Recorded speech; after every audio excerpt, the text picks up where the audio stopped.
नमस्कार, हाजिर हूं मैं देश के मुद्दे के साथ। आखिरकार वो घड़ी आ गई जब हमारे माननीयों की किस्मत का पिटारा खुलने वाला है। शहमाद के इस खेल में सिकंदर कौन होगा, किसका पत्ता चंद घंटों में पता लग जाएगा। चुनावी पिच पर चौके छक्के तो खूब लगे, लेकिन सियासी कप किसके हाथ में लगेगा, इसका पता बस कुछ पल यानी कुछ लम्हे में ही लग जाने वाला है। महाराष्ट्र और झारखंड में बाजीगर कौन होगा, कल दोपहर तक तस्वीरें बिल्कुल साफ हो जाएंगी। वैसे तो एग्जिट पोल के अगर मायने माने और अगर पूरी तरीके से उन रुझानों पर हम मान लें कि क्या होने वाला है, तो तकरीबन तकरीबन सारे ही एग्जिट पोल एनडीए को बढ़त बताते हुए दिखाई दे रहे हैं। यानी ये वो कह रहे हैं कि एनडीए की सरकारें झारखंड में भी और महाराष्ट्र में भी बनने वाली हैं। ये एग्जिट पोल कितना एग्जैक्ट साबित होगा, इसका पता कुछ ही देर में चल जाएगा। यानी ये तो साफ है कि आज की रात नेताओं को नींद नहीं आने वाली है। खैर, इस पूरे मसले पर हम पूरे 1 घंटे तक आपसे चर्चा करेंगे। इस गंभीर मुद्दे पर बात करने के लिए मेरे साथ एक सम्मानित पैनल जुड़ा है। मेरे साथ बीजेपी नेता देवेंद्र त्यागी है, आपका स्वागत है देवेंद्र जी। और कांग्रेस से है एडवोकेट संजीव कुमार। लेकिन उससे पहले आप देखिए ये रिपोर्ट कि आखिर पूरा का पूरा मामला क्या है, और फिर लौटेंगे और चर्चा करेंगे।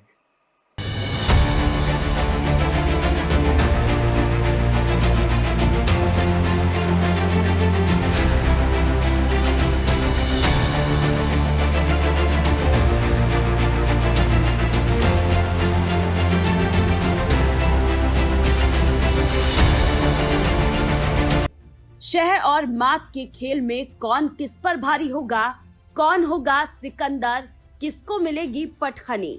बस कुछ ही घंटे बचे हैं जब पिटारा खुलेगा, नतीजे आएंगे, आतिशबाजी होगी, जश्न का माहौल होगा। वैसे तो सिकंदर कौन होगा ये तो चंद घंटे बाद तस्वीरें साफ हो जाएंगी, लेकिन सबकी टकटकी महाराष्ट्र पर टिकी हुई है। कई राज्यों के तमाम नेताओं के लिए आज की रात भारी है।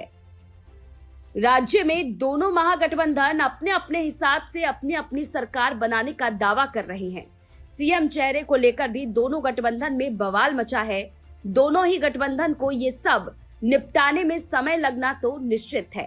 इन सब के बीच ये जानना भी जरूरी है कि महाराष्ट्र विधानसभा का कार्यकाल 26 नवंबर को पूरा हो रहा है। इस तरह 3 दिन में नई सरकार का फैसला कैसे हो पाएगा। चुनाव परिणाम और महाराष्ट्र सरकार के कार्यकाल की समाप्ति के बीच महज 48 घंटे का ही वक्त है। यानी 2 दिन में महाराष्ट्र की नई सरकार को शपथ ले लेना है। लेकिन जिस तरह दोनों गठबंधनों यानी कि एमवीए और महायुति के भीतर मुख्यमंत्री पद को लेकर सिर्फ फुटअव्वल चल रहा है, उससे तो नहीं लगता कि नई सरकार को लेकर जल्द कोई फैसला हो सकेगा। अगर चुनाव नतीजों में दोनों गठबंधन आसपास सीट जुटाते हैं तो खरीद फरोख्त भी होगी। कुल मिलाकर 48 घंटे के कम समय में महाराष्ट्र की नई विधानसभा का गठन मुमकिन नहीं लगता। तमाम एग्जिट पोल को देखते हुए ऐसा लग रहा है कि दोनों गठबंधनों महायुति और महाविकास अघाड़ी के बीच बहुत मामूली सा ही अंतर होने वाला है। जाहिर है कि जब किसी भी पार्टी को बहुमत नहीं मिलेगा तो विधायकों की खरीद फरोख्त होगी। महाराष्ट्र में पूरी की पूरी पार्टी के एक गठबंधन से दूसरे गठबंधन में चले जाने का इतिहास रहा है।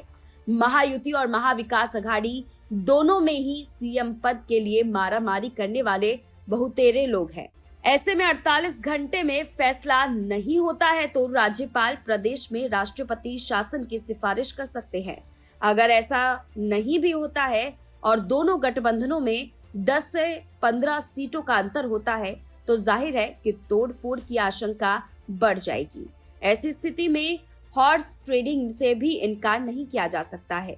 दोनों ही गठबंधन में सीएम पद की महत्वाकांक्षा के चलते बहुत बड़े उलटफेर भी हो सकते हैं। ऐसी स्थिति में केवल 3 दिन में सरकार बन जाना असंभव ही दिखता है। वहीं संजय राउत का कहना है कि चुनाव आयोग ने इसे ध्यान में रखते हुए ही चुनाव कार्यक्रम बनाया है। राउत के आरोपों की सच्चाई का तो पता नहीं, लेकिन हालात तो सचमुच यही है कि नतीजों की घोषणा और विधानसभा के मौजूदा कार्यकाल की समाप्ति के बीच केवल 3 दिन का समय रह गया है। राउत ने सीधे गृह मंत्री अमित शाह पर आरोप लगाया था कि वे नहीं चाहते हैं कि महाराष्ट्र में एमवीए की सरकार बने। वे 26 नवंबर के तुरंत बाद राष्ट्रपति शासन लागू करना चाहते हैं और इसीलिए इतनी कम समय सीमा दी गई है। भले ही चुनाव आयोग ने राज्य में हरियाणा के साथ चुनाव न कराने के पीछे जो भी तर्क दिए हो, लेकिन अब जो स्थिति है वो काफी हद तक केंद्र के पक्ष में जाती हुई नजर आ रही है। वहीं झारखंड विधानसभा और उत्तर प्रदेश के उपचुनावों के नतीजे भी कल सुबह आ जाएंगे। झारखंड विधानसभा का कार्यकाल खत्म होने में अब बस दिसंबर महीने का समय है और यूपी में तो उपचुनाव हुए हैं। ऐसे में किसी भी दल के लिए बहुत मारामारी की स्थिति नहीं है। वैसे झारखंड और यूपी के लिए एग्जिट पोल में एनडीए को बढ़त दिखाया गया है। हालांकि बीजेपी के लिए दोनों ही नतीजे काफी मायने रखते हैं। ब्यूरो रिपोर्ट, देश न्यूज।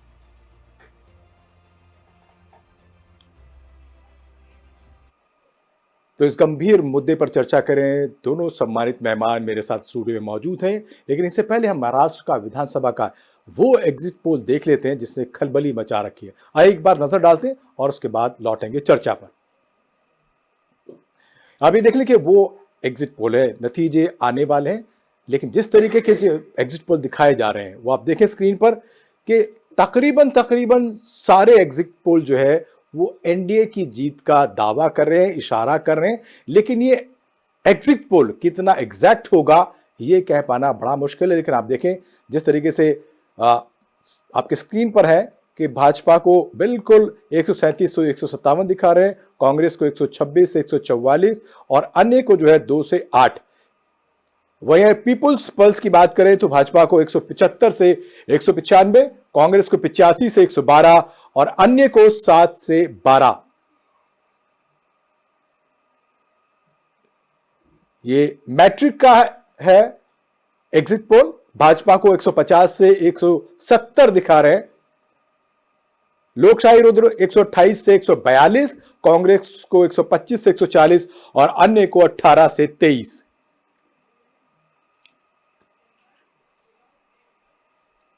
तो ये बिल्कुल एग्जिट पोल है। कितना एग्जैक्ट होगा ये कह पाना बड़ा मुश्किल है। लेकिन क्योंकि जैसा मैंने पहले कहा कि आज की रात जो है वो दोनों ही धड़ों के लिए और तमाम नेताओं के लिए बड़ी भारी होने वाली है, क्योंकि कैसे नींद आएगी बड़ा मुश्किल है कहना। और दोनों ही बड़े दलों के, दोनों घटकों के दो नेता मेरे साथ इस वक्त नोएडा स्टूडियो में मौजूद हैं। आपका स्वागत है। देवेंद्र जी, सबसे पहले मैं आपके पास आना चाहूंगा, क्या कहते हैं ये जो एग्जिट पोल आपको नजर आ रहे हैं, लगता है कि बिल्कुल इन्हीं के अनुमान के मुताबिक जो रिजल्ट आएंगे, जो नतीजे आएंगे वैसे ही आएंगे? देखिए मारूफ रजा जी, मैं आपको बता दूं कि सच्चाई तो ये है, पूरे भारतवर्ष के अंदर मोदी जी को पूरी तरह लाइक किया जा रहा है, मोदी जी को पसंद किया जा रहा है और मोदी जी के भारतीय जनता पार्टी की नीतियों को लेकर हम सब लोग चल रहे हैं जी। इसलिए पूरे जनमत के साथ, पूरी मजबूती के साथ भारतीय जनता पार्टी एनडीए की सरकार मिलकर बढ़ा रही है और हम सब लोग जनता के विश्वास को लेकर आगे बढ़ रहे हैं। पूरी तरह हमें विश्वास है कि एनडीए की सरकार दोनों जगह बढ़े। लेकिन देवेंद्र जी, जब हरियाणा के जो एग्जिट पोल थे वो बिल्कुल उल्टे थे, जो एग्जैक्ट पोल आया, जो नतीजा आया वो बिल्कुल अलग था। तो उस वक्त उस एग्जिट पोल को आप मान नहीं रहे थे, लेकिन अब ये जो एग्जिट पोल आपके फेवर की बात कर रहा है उसको आप मान रहे हैं। देखिए मैं आपको बता दूं, हम एग्जिट पोल की वजह से ही नहीं बता रहे, हम केवल जनता के दिलों से बता रहे हैं, अपनी कार्यशैली बता रहे हैं और अपने काम पे बता रहे हैं जी। और जनता का हम लोगों ने विश्वास जीता है, जनता हमारा साथ दे रही है, इसलिए हम उसी साथ के विश्वास के साथ हम बोल रहे हैं। हाँ। भारतीय जनता पार्टी अपनी मजबूती से मोदी जी के नेतृत्व में काम कर रही है और एनडीए की सरकार बनाने जा रही है।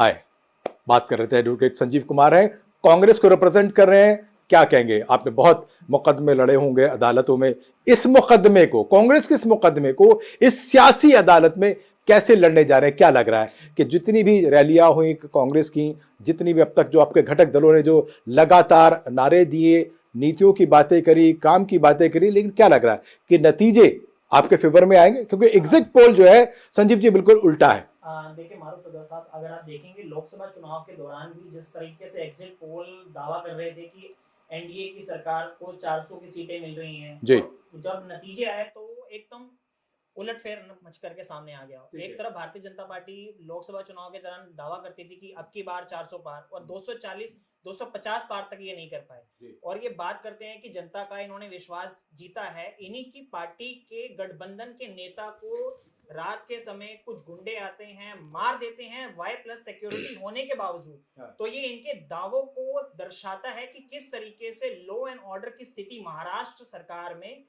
बदहाल हो चुकी है। एक नेता जिसको Y+ सिक्योरिटी मिली हुई है, उनका दिन दहाड़े कत्ल कर दिया जाता है। कुछ लोग आते हैं, उनको मार देते हैं और खाना पूर्ति के नाम पे उन लोगों को गिरफ्तार करके छोड़ दिया जाता है। और जिस तरीके से देखे सलमान खान को बार बार मारने की धमकियां दी जा रही हैं और इनकी पार्टी के नेता उनका बचाव करने में लगे हुए, तो ये किस तरीके की बातें करते हैं। आप देखें कि जनता का विश्वास इन्होंने कहाँ जीता। जनता का विश्वास तो ये जीते ही नहीं। एक तरफ होता था कि सिलेंडर और महंगाई जो थी वो कम हुआ करती थी, आज महंगाई जो है वो डबल डिजिट इन्फ्लेशन में आ गया। महंगाई को रोकने के लिए इन्होंने क्या किया, बात करते हैं महाराष्ट्र की। महाराष्ट्र में इन्होंने किसानों के साथ धोखा किया, वाटर मैनेजमेंट रिसोर्स के नाम पे धोखा किया। तो धोखे के अलावा भारतीय जनता पार्टी ने कुछ नहीं किया, क्योंकि अगर आप देखें 2014 से 2019 तक जब इनकी सरकार थी, अगर इन्होंने काम किया होता तो 2019 के बाद भी इनकी सरकार बनती। लेकिन संजीव जी, बिल्कुल संजीव ठीक है, आप कहते धोखा किया, आप आरोप लगा सकते हैं, जाहिर सी बात है, ये चौथा स्तंभ है, आप अपनी बात रख सकते हैं, देवेंद्र जी भी अपनी बात रख सकते हैं। लेकिन हरियाणा के चुनाव में कांग्रेस को पूरी उम्मीदें थी, लेकिन तमाम आपके दावों के बाद, वादों के बाद, जनता के विश्वास के बाद, बहुत सारे मुद्दों के साथ नतीजे आपके पास नहीं आए। उसका किस पर आप इल्जाम डालेंगे, किसके सर पर वो ठीकरा फूटे? अब देखिए, यहाँ पे बात ठीकरा फोड़ने की नहीं है कि किस पर्टिकुलर इंसान के सिर पे ठीकरा फोड़ा जाएगा। बात इतनी सी है कि उसको लेकर के हमारे कांग्रेस अध्यक्ष मल्लिकार्जुन खड़गे जी ने एक टीम गठित करी है। वो टीम अपना काम कर रही है। उन टीमों ने विधायकों से बात करी है, लोकल संगठन के लोगों से बात करी है, और वो रिपोर्ट तैयार होने के बाद मल्लिकार्जुन खड़गे जी के सामने पेश की जाएगी और उसके बाद डिसाइड किया जाएगा कि किसकी गलती थी, हमारी कहाँ कमियां रही, उन कमियों को कैसे सुधारा जा सकता है और उन कमियों को किस तरीके से ओवरकम करके हम अगली बार सरकार बनाने में कामयाब रहेंगे। तो ठीकरा किसी भी इंसान के ऊपर फोड़ना वो मेरे हिसाब से जल्दबाजी रहेगी। ठीक है, रिपोर्ट का वेट कर लिया जाए। रिपोर्ट आने के बाद फिर देखते हैं क्या बनता है। लेकिन आप महाराष्ट्र को लेकर दावे पर हैं। देवेंद्र जी, जिस तरीके के दावे संजीव जी कर रहे हैं, क्या लगता है कि कांग्रेस के पास उस तरीके के काडर, उस तरीके का नेता, उस तरीके की नीति है जिसके दम पर कांग्रेस और खास करके संजीव जी जो कह रहे हैं कि सरकार तो महाराष्ट्र में हमारी बनने जा रही है? जी देखिए, मैं आपको बता दूं और अभी आपके चैनल के माध्यम से कांग्रेस को भी बताना चाहता हूं कि ना तो इनके पास कोई ठोस नीति है, ना कोई ठोस कार्यक्रम है, और ये सब पूरे देश ने इनका कार्यक्रम देख भी लिया है। आप अभी चर्चा कर रहे थे, हालांकि मैं उस विषय पे जाना नहीं चाहता। हरियाणा के अंदर पूरा बवाल इन्होंने काटने का काम किया, पूरा उकसाने का इन्होंने काम किया, यहाँ तक कि हमारे नौजवानों को बख्शा नहीं, किसानों के रूप में उग्र आंदोलन काम करने का काम किया। लेकिन मैं आपको ये बता देना चाहता हूँ कि पूरी जनता हरियाणा की सच्चे रूप से एनडीए के साथ थी, भाजपा के साथ थी। इसी तरह महाराष्ट्र में भी आप देखेंगे चुनावी रणनीति हमारी मजबूत है। हम धरती पर रहकर काम करते हैं, हम प्लानिंग के तहत काम करते हैं, हम योजनाबद्ध तरीके से चलते हैं। लेकिन योजना मैं आपको अपने काम में विश्वास रखते हैं। ठीक है, आप अपने काम में विश्वास रखते हैं, अपनी नीतियों में विश्वास रखते हैं, अपने नेताओं में विश्वास रखते हैं, लेकिन आपकी सी नीति में डेंट लगाया अजीत पवार ने। वो नेता साफ कहता हुआ नजर आ रहा है बार बार कि जो योगी जी ने नारा दिया उसके हम खिलाफ हैं, हमारी संस्कृति, मराठी जो संस्कृति है इस फेवर में नहीं है, वो बिल्कुल अलग चले। अभी जो नेताओं के जो पोस्टर लग रहे हैं, कहीं अजीत पवार को सीएम बता रहे हैं, एकनाथ शिंदे पहले से सीएम है, देवेंद्र फडणवीस को आप प्रोजेक्ट कर रहे हैं। क्या लगता है कि तीन जो धड़े हैं वो तीनों के पास अपने अलग अलग सीएम है और मात्र आपके पास 48 घंटे का समय है? देखिए, मैं आपको बता दूं, यही लोकतंत्र की खूबसूरती है कि भारतीय जनता पार्टी में सबका साथ, सबका विश्वास और सबको साथ लेकर चलने की नीति पे हम लोग काम करते हैं। इसलिए सबकी इच्छा हो सकती है, सब अपना अपना दावा कर सकते हैं, लेकिन नेतृत्व जहां से आवाज उठाएगा, नेतृत्व जिसका बात करेगा, वो ही हमारे यहाँ मुख्यमंत्री बनेगा और उसी पे ही हम सब लोग विश्वास लेकर चलेंगे। नहीं, लेकिन सवाल ये सबसे बड़ी बात, क्योंकि यहाँ पर सिर्फ बीजेपी नहीं है, आपके पास दो अलग घटक हैं, उनकी अपनी महत्वाकांक्षा है, उनके अपने पास नेता है, और पहले से ही जो एकनाथ शिंदे हैं वो आपकी पार्टी से नहीं है।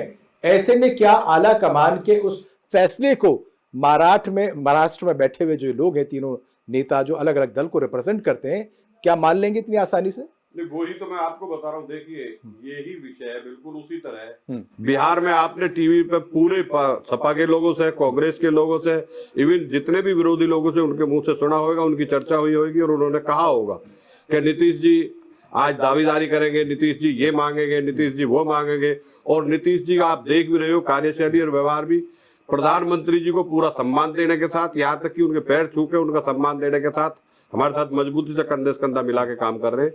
और मोदी जी के नेतृत्व में सब लोग विश्वास के साथ काम कर रहे हैं। इसलिए जो हमारे घटक दल है वो भी मजबूती से हमारे साथ खड़े हैं। ठीक है, चलिए अभी बात करेंगे, वापस मैं संजीव जी को भी चर्चा में लूंगा, लेकिन नतीजे आने वाले हैं। महाराष्ट्र में कौन सरकार बनाएगा, इसकी जद्दोजहद भी शुरू होने वाली है। वैसे तो सीएम की रेस में कई चेहरे हैं, जिसमें देवेंद्र फडणवीस, जैसे मैंने आपको कहा, एकनाथ शिंदे आपके सामने है, उद्धव ठाकरे, अजीत पवार, सुप्रिया सुले, नाना भाव पटोले, ये वो नाम है जो मुख्यमंत्री का चेहरा है। क्या लग रहा है, ये चेहरे सारे बड़े चेहरे हैं, चिरपरिचित चेहरे हैं और मुख्यमंत्री के दावेदार चेहरे हैं। ऐसे में इन चेहरों में से एक चेहरा चयनित करना बहुत ही मुश्किल है, या यूं कहूं कि जैसे मोदी जी की एक रणनीति रही है कि जो उम्मीद लगाए बैठा होता है उसको सीएम की कुर्सी नहीं मिलती है। सीएम वो नया व्यक्ति आता है जो कहीं रेस में नहीं होता, कहीं चर्चा में नहीं होता। देवेंद्र जी क्या कहेंगे? मैं यही बताऊंगा आपको कि केवल और केवल नतीजे आने का तो आप इंतजार कीजिए। नतीजे आएंगे, जो हमारा नेतृत्व कहेगा सब लोग उसको मानेंगे और मजबूती से हम अपना मुख्यमंत्री तय करके जनता को सौंपेंगे। जी, मैं आता हूं संजीव जी। बड़ी ठोस प्रतिक्रिया है देवेंद्र जी की भी, बिल्कुल एग्जिट पोल के साथ एग्जैक्ट पोल को मिला रहे हैं।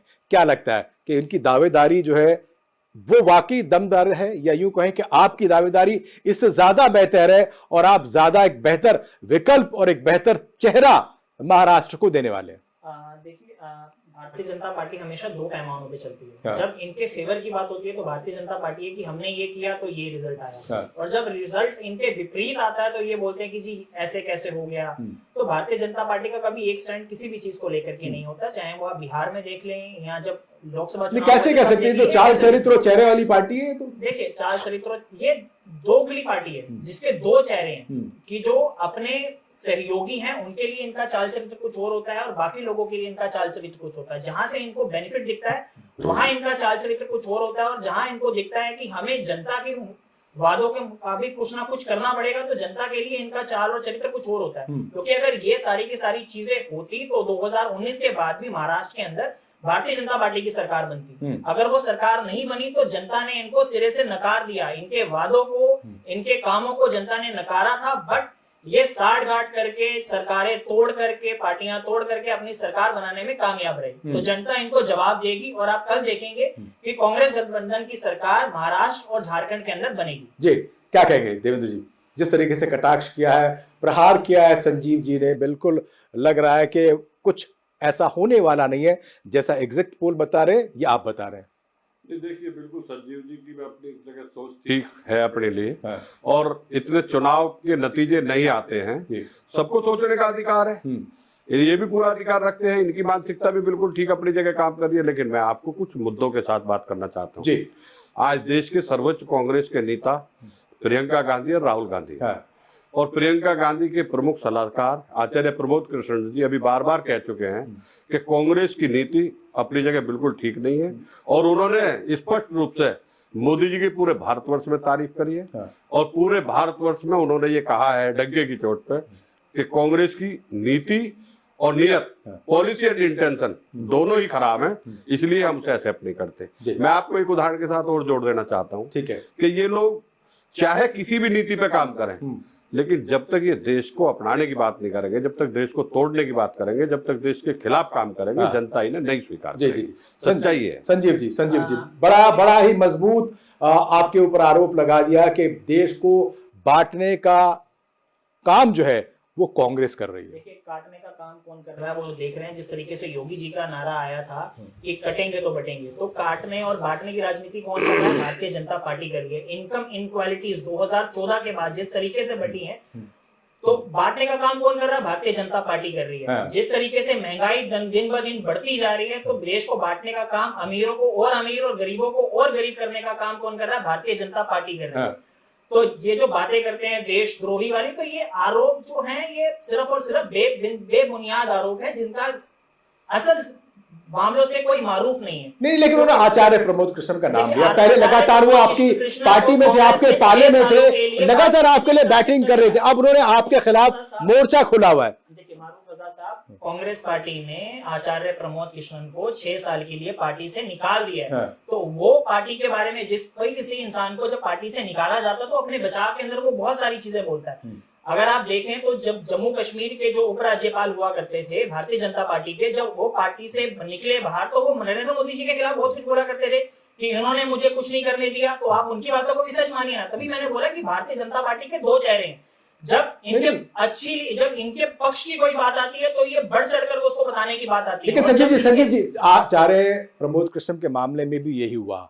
जब तक वो आपके साथ थे ठीक ठाक था, जैसे ही उन्होंने प्रधानमंत्री नरेंद्र मोदी की तारीफ की आपके निशाने पर वो आ गए। जैसे ही वो उन्होंने कल की अवतार की बात करी और उस धाम पर प्रधानमंत्री पहुंचे, आपने बिल्कुल किनारा कर लिया प्रमोद कृष्णन से। यानी जो आदमी आपके साथ रहे और आपकी गाता रहे तो ठीक है, आपके खिलाफ जाए तो खराब हो गया। नहीं, देखिए ये काम भारतीय जनता पार्टी करती है, कांग्रेस पार्टी कभी ऐसा काम नहीं करती। तभी मैंने आपको बोला कि भारतीय जनता पार्टी का डबल चरित्र है कि जब इनके पक्ष की बात होती है तो ये अपने पक्ष की बात करना शुरू कर देते हैं। जब इनको लगता है कि नहीं ये बात हमारे खिलाफ जा रही है तो कहते हैं कि जी इससे तो किनारा कर लिया जाए। हाँ। तो अगर किनारा करने की बात है तो भारतीय जनता पार्टी करती है। कांग्रेस इस आइडियोलॉजी पे ना कभी चली है और ना कभी चलने का काम आने वाले भविष्य के अंदर कभी करेगी नहीं। लेकिन अक्सर सवाल ये उठता है, बड़े बड़े नेता आपके पास रहे लेकिन ऐन मौकों पर कांग्रेस का हाथ छोड़ करके वो चले जाते और कमल को थाप लेते। ये क्यों हो रहा? कांग्रेस इतनी बड़ी पार्टी है, ये कहूं कि देश को अब तक सबसे ज्यादा जो शासन दिया वो कांग्रेस ने दिया। उसके बावजूद आसपास के लोग कभी इस जहाज से कूद करके वहां चले जाते हैं, कभी यहां से कूद करके दूसरे जहाज में चले जाते हैं। देखिए मारूफ रजा साहब, जब एक कांग्रेस पार्टी ने जिनको 5 बार विधायक लड़ाया है, 5 बार MP बनाया, अगर वो आज पार्टी के बुरे दौर के दौरान अगर पार्टी का सहयोग नहीं करना चाहते और वो सिर्फ और सिर्फ ये देखना चाहते हैं कि मुझे इस पार्टी से जाकर के बेनिफिट मिल सकता है तो उसको कोई नहीं रोक सकता। पॉलिटिक्स जिन लोगों के लिए एक प्रोफेशन बन के रह गया उनको कोई नहीं रोक सकता। वो आज भारतीय जनता पार्टी में रहेंगे, कल कांग्रेस में रहेंगे, कल को सपा में जाएंगे, कल किसी और पार्टी में जाएंगे। यही हाल भारतीय जनता पार्टी के साथ है। जहां पे भारतीय जनता पार्टी की सरकार कमजोर पड़ती है या जहां पे इनके लोगों को लगता है कि भारतीय जनता पार्टी अब उनको कुछ और नहीं देगी तो कांग्रेस का दामन थामते हैं, आम आदमी पार्टी का दामन थामते हैं। मान लिया, लेकिन कांग्रेस को कहां लोग को पहचानने में दिक्कत हो जाती है, उनके चरित्र को पहचानने में दिक्कत हो जाती है। ये सिर्फ मैं जो आपको उदाहरण दिया वो सिर्फ आनंद आचार्य का नहीं है। आप दिल्ली में देख लीजिए अरविंद लवली, आप मध्य प्रदेश चले जाइए, आप छत्तीसगढ़ चले जाइए, हर जगह यही मामला है। जितने बड़े नेता आपके साथ रहे, बल्कि जो मुख्यमंत्री के चेहरे रहे, जो आपके अध्यक्ष रहे, वही छूट के छटक जाते हैं। ऐसा क्यों होता है? मैंने वही बताया मारूफ रजा साहब कि जब लोगों को पार्टी से ज्यादा उनका अपना सेल्फलेस चीजें जो है, सेल्फिशनेस लोगों की हावी हो जाती है तो वो इस तरीके की चीजें निकल करके आते हैं। वो कांग्रेस पार्टी के अंदर नहीं है। वो आप देखिए भारतीय जनता पार्टी के अंदर भी है, सपा के अंदर भी है, या किसी और पार्टी की बात करें तो वो हर जगह निकल करके सामने आती है। जिन लोगों को कांग्रेस ने 5 बार विधायकी लड़ाई, MP के इलेक्शंस लड़वाए, पार्टी ने सर्वोच्च सम्मान दिया, अध्यक्ष बनाया या कहीं और आपने बड़प्पन दिखाया, अगर आपने बड़प्पन दिखाया, अच्छी बात है। लेकिन आप ये देखें, वही उदाहरण मैं मध्य प्रदेश का दूं, छत्तीसगढ़ का दूं, राजस्थान का दूं, तो बीजेपी ने जिन लोगों को मुख्यमंत्री बनाया उनके खिलाफ किसी ने भी विरोध नहीं किया, पार्टी नहीं टूटी, आज भी उन्हीं को लेके चल रहे हैं। इस तरीके का संगठन, इस तरीके का यूं कहूं कि एक ऐलान जब आला कमान जिसे आप कहते हैं वो करता है तो उसको सब मानते क्यों नहीं है? देखिए हरियाणा के अंदर अगर आप देखें तो इनके जो वाइस प्रेसिडेंट थे भारतीय जनता पार्टी के हरियाणा के, उन्होंने जब टिकट उनकी अनाउंस नहीं हुई तो उन्होंने कांग्रेस पार्टी का दामन थामा। तो ये हर पार्टी के अंदर है। कुमारी शैलजा की बात कर रहे हैं आप, सारा आपका खेल उन्होंने बिगाड़ दिया। मैं वही कह रहा हूँ कि टीवी चैनल पर बैठ करके किसी पर्टिकुलर एक इंसान के ऊपर आरोप प्रत्यारोप की राजनीति करना वो गलत है। उसके लिए एक टीम गठित करी गई है। टीम जाकर के विधायकों से मिल रही है, संगठन के लोगों से मिल रही है और एक पूरी की पूरी रिपोर्ट तैयार करके मल्लिकार्जुन खड़गे साहब के सामने रखी जाएगी। और उसके बाद हमारे पार्टी प्रेसिडेंट जो भी फैसला लेंगे वो सब लोगों के लिए मान्य रहेगा। तो इन बातों के ऊपर जबरदस्ती या किसी का नाम लेकर के कोई कटाक्ष करना, मैं समझूंगा कि वो जल्दबाजी होगी। चलिए लौटता हूं। महाराष्ट्र विधानसभा का जो कार्यकाल है 26 नवंबर को खत्म हो रहा है। इसके चलते 23 नवंबर को चुनावी नतीजे आने के बाद सरकार गठन के लिए सिर्फ 72 घंटे का ही समय है राजनीतिक दलों के पास। 26 नवंबर तक गठबंधन बनाने में विफल होने पर राष्ट्रपति शासन लागू हो जाएगा। इसी के चलते सभी पार्टियों में चिंतन मंथन जो है अभी से शुरू हो गया है। ये बड़ा विषय है देवेंद्र जी, बड़ा विषय। अगर लोकतंत्र का पर्व और उसके नतीजे उस तरीके से सामने नहीं आते हैं तो जो स्थिति होगी वो राष्ट्रपति शासन वाली होगी। देखिए, मैं मारूफ जी आपको बता दूं कि मैं तो आपके चैनल के माध्यम से अभी भी कांग्रेस के प्रवक्ता संजीव कुमार जी को बहुत बधाई देना चाहता हूं कि इन्होंने आपके और हमारे सामने रिजल्ट आने से पहले ये बात खुद महसूस की है और खुद बोली है। क्यों कि इनके दिल और दिमाग में ये बात छाई हुई है कि हमारी पार्टी, कांग्रेस की पार्टी सर्वाइवल नहीं कर पा रही है। इन्होंने अभी ये बात बोली है संजीव जी, बुरे टाइम में मैं इनकी उस भाषा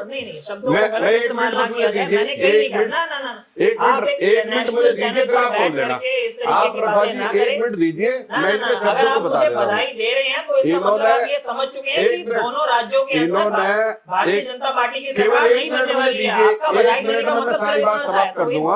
आप इन्होंने बातों को आपके दोनों सामने रोक करके पेश प्रभा ना जी, करें। ना मेरा इन बातों को 1 मिनट दीजिए, 1 मिनट आप, अगर आप गलत बोलेंगे तो मैं 1 मिनट नहीं दूंगा आपको। अगर आप गलत बोलेंगे तो मैं 1 मिनट बात नहीं तो दूंगा। पूरी हो जाए, मैं अभी दोबारा बोल जब देता तक हूं। आप बिल्कुल ठीक बोल रहे थे, मैंने आपके बीच में इंटरप्ट नहीं किया, बट आप अभी गलत बोलेंगे आपके तो मैं आपके सामने बीच में ये बात इंटरप्ट कही करूंगा। है कि पार्टी के बुरे टाइम में, आज के बुरे टाइम में लोग छोड़ के जा रहे हैं। मैं इस बात के लिए बोल मैंने रहा हूं। आज शब्द कहां बोला? आप पूरा आज रिकॉर्डिंग निकाल के देखिए, कहां बोला? इन्होंने आज ये एक बोला शब्द? है आज आप बुरे अपनी दौर तरफ में। से शब्द जोड़ और देंगे ये क्या? बात आप मैं अपनी तरफ से अच्छी शब्द तरह जोड़ समझ देंगे? रहा हूँ आप एक कि ये नेशनल बात चैनल मान पर बैठ चुके हैं, करके अपनी रिजल्ट तरफ से से शब्द जोड़ पहले, ये देंगे क्या नतीजों से साहब? पहले ये मान कैसी चुके बातें हैं कर रहे हैं कि आप? ये हताश हो सम्माननीय चुके हैं, हैं मेरे से और बड़े हैं, बट हताश इस तरीके हुए के हैं। शब्दों का इस्तेमाल ना करें जिससे देखिए, कि आपकी छवि धूमिल हो। मैं कोई अपनी तरफ से शब्द नहीं जोड़ रहा। आप अपनी तरफ से शब्द जोड़ आप रहे हैं। अपने शब्दों को मैंने आपको देखें ये बोला और कि मैं अगर आपके शब्द पार्टी बहुत बारीकी से सुन रहा हूँ। सत्ता में नहीं है, तो अगर ये- भारतीय जनता पार्टी अगर सत्ता में नहीं है तो भारतीय जनता पार्टी केवल कमजोर है और इस समय, केवल इसलिए नतीजों के सत्ता में आधार नहीं पर है। बोल रहे हैं, साहब, नतीजों के आधार पर आप कह रहे हैं और आपकी मानसिकता भी कह रही है। नहीं, लेकिन आप मानसिकता अगर आपकी ये कह बात रही है। बोल जब आप रहे हैं शब्दों का कि बुरे चयन दौर गलत में लोग करेंगे छोड़ तो के ये जा रहे आपकी हैं, मानसिकता तो ये है किसी भी तरह कि आप आपके हित नेशनल में नहीं चैनल है। पर बैठ करके इसीलिए गलत आप शब्दों जो का है इस्तेमाल सच्चाई को करें एक्सेप्ट कर रहे और हैं। गलत चीजें बोले। रफा जी, ये आपकी रफी जी, आप मानसिकता समझिए। दर्शाती है साहब।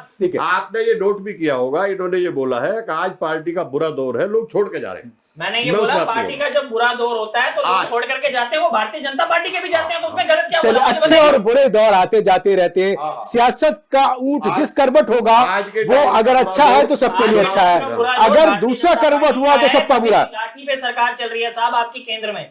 नहीं, अगर चलिए, पूरा सरकार महाराष्ट्र में पूरा रहते हैं, समय महाराष्ट्र में नहीं रहते हैं, होगा। महाराष्ट्र में रहते हैं। संजीव, क्या कहें, जिस तरीके से बयानबाजियां हो रही हैं, क्या लग रहा है कि वाकई क्या कांग्रेस के हाथ ने पहले ही अपने हाथ ऊपर कर दिए? देखिए, कब हाथ ऊपर करिए मुझे बताइए। देखिए, टीवी चैनल पर मैं तभी कहता हूं कि भारतीय जनता पार्टी के जो नेता है और प्रवक्ता है ना, ये झूठ बोलने की राजनीति करते हैं। ये टीवी चैनलों पर बैठ करके झूठे आंकड़े पेश करते हैं, ये सभाओं सारे के अंदर चैनल झूठी हमारे बातें थोड़ी पेश हैं। करते हैं, ये सभाओं के सभी अंदर चैनल झूठी नहीं, बातें नहीं, पेश साहब, करते हैं। वही देखिए, बात ये है। मेरा देखिए, दिया है, ये इनको- प्रवक्ता देवेंद्र नहीं जी, है। देवेंद्र जी और संजीव जी, मैं एक बात आपको बहुत साफ तौर से कह दूं कि हम चौथा स्तंभ है और चौथा स्तंभ जनता की आवाज है। हम साफ कहते हैं हम देश की आवाज है। हमारे लिए कोई ऊंचा कोई नीचा नहीं।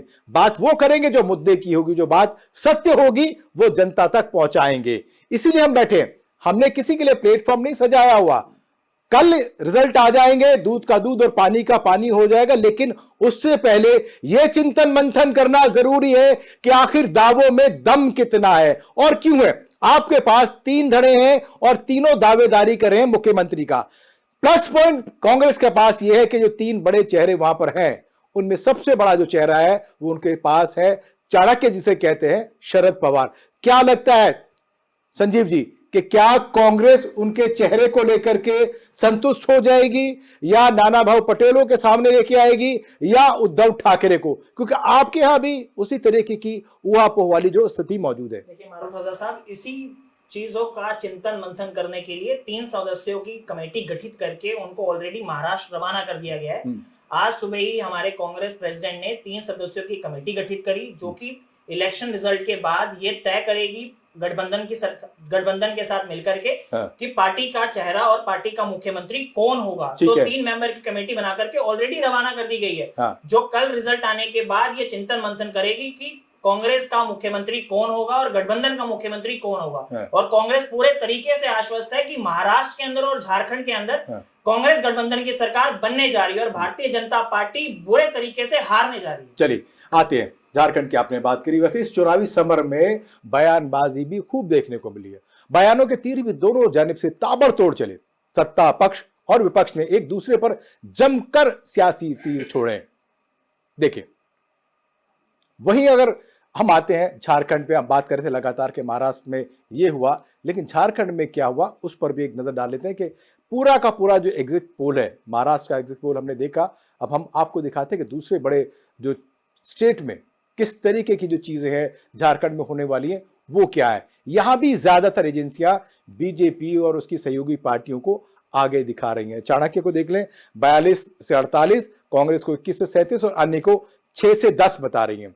वहीं दूसरी एजेंसी के आंकड़े देखें, जेवीसी बता रही है 40 से 44 भाजपा, कांग्रेस 30 से 40 और अन्य जो है 1 पर।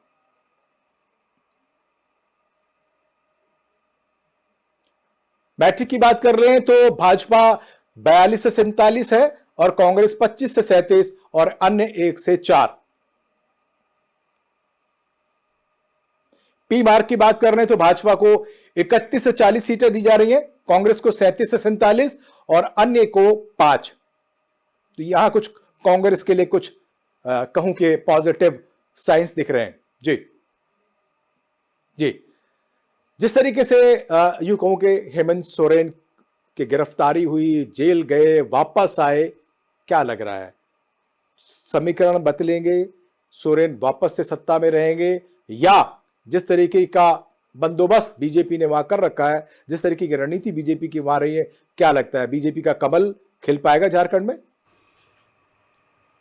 देव जी देखिए, अभी फिर मैं दोबारा आपको बता रहा हूं, केवल और केवल हम आंकड़ों पे बात नहीं करते हैं, हम एग्जैक्ट पोल पे बात नहीं करते हैं, हम जनता के विश्वास को लेकर बात करते हैं, हमने जो अपना काम किया है उस पर बात करते हैं, हम अपनी नीतियों पे बात करते हैं। हम पूर्ण रूप से आश्वस्त हैं कि एनडीए की सरकार बनेगी, बीजेपी की सरकार बनेगी, कमल खिलेगा और हम सब लोग मजबूती से देश के लोगों के साथ कंधे से कंधा मिलाकर काम करेंगे। जी संजीव जी, झारखंड लगातार आपने बड़ी ताकत झोंकी, आपके नेताओं ने ताकत झोंकी, और जिस तरीके से यूं कहूं कि लग रहा है कि एक सिंपैथी वोट जो है वो हेमंत सोरेन के साथ जाएगा, क्या वाकई जाएगा? ये जो एग्जिट पोल है लेकिन वो कुछ और कहानी बता रहे हैं। देखिए मारूफ रजा साहब, कांग्रेस पार्टी और जेएमएम पूरे तरीके से आश्वस्त है कि जिस तरीके से दोनों गठबंधन ने झारखंड के अंदर पिछले 5 सालों के अंदर काम किया है, देश की जनता की भलाई के लिए काम किया है, झारखंड के लोगों की नब्ज टटोलने का काम किया है और हर एक तबके तक पहुंचने का काम किया है, तो इससे पार्टी पूरे तरीके से आश्वस्त है कि कल जब नतीजे आएंगे तो जेएमएम कांग्रेस पार्टी की गठबंधन की जो सरकार है वो एक बार दोबारा से झारखंड के अंदर जेएमएम कांग्रेस का मुख्यमंत्री बनेगा, और आप कल इस बात को पक्का होते हुए भी देखें। लेकिन हेमंत सोरेन के जो मुख्य सचिव थे उनके पास पैसे मिले, ईडी की रेड पड़ी लगातार, क्या कहते हैं कि क्या ये सारी चीजें, ये सारे एलिमेंट्स जो है वो जेएमएम और कांग्रेस के खिलाफ नहीं जाती? देखिए, पहली चीज अगर आप देखें तो हेमंत सोरेन जी को बेल मिली, उसके बाद सुप्रीम कोर्ट ने ईडी को फटकार लगाई, उसके बाद बोला कि आप इतने लंबे समय तक इन्वेस्टिगेशन और ट्रायल को किस तरीके से रोक सकते हैं। तो अगर ईडी के पास अगर हेमंत सोरेन जी के खिलाफ अगर कुछ आरोप होते या कुछ एलिगेशंस होते या कोई एविडेंस होता, ठोस एविडेंस होता, तो ट्रायल कंप्लीट होता ना, ट्रायल आगे बढ़ता। ठीक है, आप गिरफ्तारी होने के बाद ट्रायल ही कमेंस नहीं कर रहे हैं, तो आप अगर ट्रायल कमेंस नहीं कर रहे हैं तो ये साफ दर्शाता है कि आपके पास कोई ठोस एविडेंस नहीं है उनके खिलाफ उस मुकदमे को चलाने का। जिसके बाद सुप्रीम कोर्ट ने ईडी को कटाक्ष करके फटकार लगाई और बोला कि जब आपके पास कोई एविडेंस नहीं है, आप इन्वेस्टिगेशन कर रहे हैं, तो आपने इतनी जल्दी क्यों करी गिरफ्तारी दिखाने में। तो ये साफ साफ दिखाता है कि भारतीय जनता पार्टी किस तरीके से तोड़ मरोड़ करके जनता को गुमराह करने का काम कर रही थी झारखंड के अंदर। जी देवेंद्र जी, एक बड़ा आरोप लगा दिया कि बीजेपी तोड़ मोड़ की राजनीति करती है, खरीदो फरोख्त की राजनीति करती है, उसकी अपनी नीति सिर्फ ये है कि किसी भी तरीके से ये इनके प्राकृत जो है वो सत्ता तक पहुंचा जाए। अभी भारतीय जनता पार्टी की तरफ से मैं आपको बता दूं कि कांग्रेस के किस वक्तव्य पे हम लोग विश्वास करें। आप अभी 2 मिनट पहले बोल रहे थे कांग्रेस के प्रवक्ता महोदय कि जिसको हमारी पार्टी में सम्मान 5-5 बार मिलता है, जिसको हमारी पार्टी में पद 5-5 बार दिया जाता है, जिसको हम जरूरत से ज्यादा सम्मान देते हैं, वो भी अपनी महत्वाकांक्षा को लेकर दूसरे दलों में जाने का काम करते हैं, भारतीय जनता पार्टी में चले जाते हैं, मोदी जी को लाइक करते हैं, देश में बीजेपी का दामन थाम लेते हैं। अभी ये दोबारा ये बोल रहे हैं कि भारतीय जनता पार्टी केवल और केवल दबाव की राजनीति करती है, खरीद फरोख्त की राजनीति करती है। इनमें से कौन सा वक्तव्य इनका ठीक हो सकता है? ये कौन से वक्तव्य पे टिके सकते हैं? इनके किस वक्तव्य को लेकर हम लोग इस पर जवाब दे सकते हैं? संजीव जी, अभी मैं आपको एक आध उदाहरण और भी दे सकता हूं।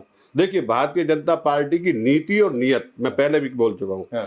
उसको लोग एक्सेप्ट करते हैं, उसको लोग स्वीकार करते हैं। उसी वजह से लोग इनकी तोड़ मरोड़ की राजनीति के कारण, इनकी विघटनकारी नीतियों के कारण बीजेपी की मजबूती के साथ आरोप आपके देखिए पाले में आ गया है। रजा साहब, अगर इनकी नीतियों के ऊपर अगर जनता भरोसा करती तो महाराष्ट्र के अंदर इनको तोड़ मरोड़ करके सरकार नहीं बनानी पड़ रही होती। भारतीय जनता पार्टी के प्रवक्ता कह रहे हैं कि मैंने 2 वक्तव्य दिए। 2 वक्तव्य कहाँ दिए मुझे बताइए। मैंने ये बोला कि अगर किसी भी पार्टी के अंदर अगर किसी भी नेता को सम्मान दिया जाता है और वो अगर पार्टी का बुरा दौर आता है कभी भी, चाहे वो भारतीय जनता पार्टी का हो या किसी भी पार्टी का बुरा दौर हो, और अगर वो पार्टी का नेता अगर दूसरी पार्टी का दामन थाम लेता है तो उसमें उस पार्टी की क्या गलती है? उस आदमी की गलती है जिसको पार्टी ने सम्मान दिया। अगर वो पार्टी के लिए खड़ा नहीं हो सकता, वो किसी भी पार्टी की बात हो सकती है। तो इसमें 2 वक्तव्य कहां से हुए? अगर मैंने ये बोला कि आपकी पार्टी तोड़ मरोड़ करके सरकार बनाने का काम करती है तो ये बिल्कुल सच है। आप गोवा की बात कर लीजिए, गोवा में नहीं हुआ क्या? आप देखिए, टीवी चैनलों में दिखाया किस तरीके से विधायकों को खरीद फरोख्त करने की राजनीति चली थी। महाराष्ट्र के अंदर किस तरीके से चला था, तो आप बताइए क्यों नहीं चला? तो आप बात करते हैं कि हमारी पार्टी तोड़ मरोड़ करने का काम नहीं करती। आपकी पार्टी ही देश के अंदर तोड़ मरोड़ करने का काम करती है और देश के अंदर जनता जो है सब कुछ जानती है और जनता वक्त पर बता देगी कि कौन तोड़ मरोड़ कर रहा है और कौन जनता के हित की बात कर रहा है। लेकिन हम बात कर लेते हैं उत्तर प्रदेश की। नजर डालते हैं कि प्रदेश के उपचुनाव के नतीजों पर जिस तरीके से नजर आ रहे हैं वो बीजेपी और सपा की साख बिल्कुल तरीके से यूं कहूंगा दांव पर लगे। खास करके योगी आदित्यनाथ लोकसभा चुनाव के बाद जिस तरीके से ग्राफ गिरा है उसको मेंटेन करना है, आगे लेके जाना, और वही साइकिल पर चलता हुआ जो लौंडा यानी मुख्यमंत्री के दावेदार रहे सांसद हैं अखिलेश यादव, उनका बड़ा दावा है कि 9 सीटों पर वही आएंगे। लेकिन जो नतीजे दिखा रहा है एग्जिट पोल वो बिल्कुल अलग दिखा रहा है। आइए देखते हैं। बहुत सारे आरोप लगे, शासन प्रशासन की तरफ से आरोप लगे कि लगातार लोगों को रोका गया, वोटिंग डालने नहीं दिया गया। अब देखते हैं कि उसमें क्या है। एक एक सीधा सीधा उत्तर चाहूंगा मैं देवेंद्र जी से भी और संजीव जी से भी कि उत्तर प्रदेश में जो 9 सीटें हैं उस पर कैसी दावेदारी है। जी देवेंद्र जी, उत्तर प्रदेश के मामले में तो देखो, मैं आपको कह देना चाहता हूं, चाहे कांग्रेस के प्रवक्ता महोदय भी सुन ले, कांग्रेस पार्टी भी सुन ले, भारत की राजनीति में अगर दिल्ली जाने बाद का रास्ता है तो उत्तर प्रदेश में है। उत्तर प्रदेश के द्वारा है। वो उत्तर प्रदेश सबसे बड़ा सूबा है, सबसे बड़ा राज्य है। कहां है कांग्रेस? कहां चलेगी कांग्रेस? क्यों नहीं बात करते ये राजनीति की? क्यों ये अपने लोगों को खड़ा नहीं करते? आज ये यहाँ गठबंधन में भी नहीं है, आज ये यहाँ चुनाव प्रचार में भी नहीं है। लेकिन फिर भी मैं आपको बता देना चाहता हूँ, अखिलेश जी ने अपना स्टैंड लिया है, अखिलेश जी ने चुनाव लड़ा है, अखिलेश की पार्टी से हमारे लोगों की टक्कर है, और उस टक्कर के साथ साथ पूरी मजबूती के साथ हम सपा को घेरने की काम करेंगे, सपा की रणनीति को डाउन करने की काम करेंगे, और भाजपा पूरी रूप से सभी सीटों पर विजय होगी। जी संजीव जी, क्या कांग्रेस का सपा के साथ कोई गठबंधन नहीं, कोई समर्थन नहीं? क्या सिर्फ और सिर्फ अखिलेश यादव एकला चलो की नीति के साथ इस उपचुनाव में उतरे? देखिए मारूफ रजा साहब, कहीं अखिलेश यादव जी का कोई वक्तव्य आया जिसमें उन्होंने कहा कि मैं गठबंधन के साथ नहीं हूं, मैं कांग्रेस के साथ नहीं हूं, या कांग्रेस का कहीं से कोई वक्तव्य आया या कांग्रेस के किसी बड़े नेता ने ये बात बोली हो कि उत्तर प्रदेश के अंदर हमारा सपा से कोई गठबंधन नहीं है? गठबंधन के तहत अगर कांग्रेस पार्टी अगर सपा को सारी सीटों पे समर्थन करती है और अगर अपना कोई कैंडिडेट नहीं उतारती तो इसका मतलब ये थोड़ी है कि हमारा गठबंधन खत्म हो गया। तो मैं यही कहना चाह रहा था कि भारतीय जनता पार्टी के नेता और प्रवक्ता टीवी चैनलों पर बैठ करके झूठ बोलने का काम करते हैं। अभी इन्होंने टीवी चैनल पर बैठ करके झूठ बोला कि वहां पर कांग्रेस कहीं है ही नहीं, कांग्रेस वहां गठबंधन में है। और आपने कहा कि दिल्ली की सरकार बनाने का रास्ता उत्तर प्रदेश से जाता है, तो वो आपने भी देखा कि उत्तर प्रदेश के अंदर जब लोकसभा चुनाव के नतीजे आए तो भारतीय जनता पार्टी को किस तरीके से करारी हार का सामना करना पड़ा। ठीक है। भारतीय जनता पार्टी के बड़े से बड़े दिग्गज से दिग्गज नेता उत्तर प्रदेश के अंदर हारे और बहुत बड़े बड़े मार्जिन से हारे। ठीक है। मार्जिन कितना बड़ा होगा कितना छोटा होगा चंद घंटों में जग जाहिर हो जाएगा। फिलहाल संजीव जी आपका बहुत शुक्रिया, देवेंद्र जी आपका भी बहुत शुक्रिया आज की इस चर्चा में। तो देश के मुद्दे में आज इतना ही। कल फिर होगी आपसे मुलाकात एक नए मुद्दे और कुछ नए मेहमानों के साथ। तब तक रखिए अपना ख्याल और देखते रहिए देश न्यूज। धन्यवाद, शुक्रिया, नमस्कार।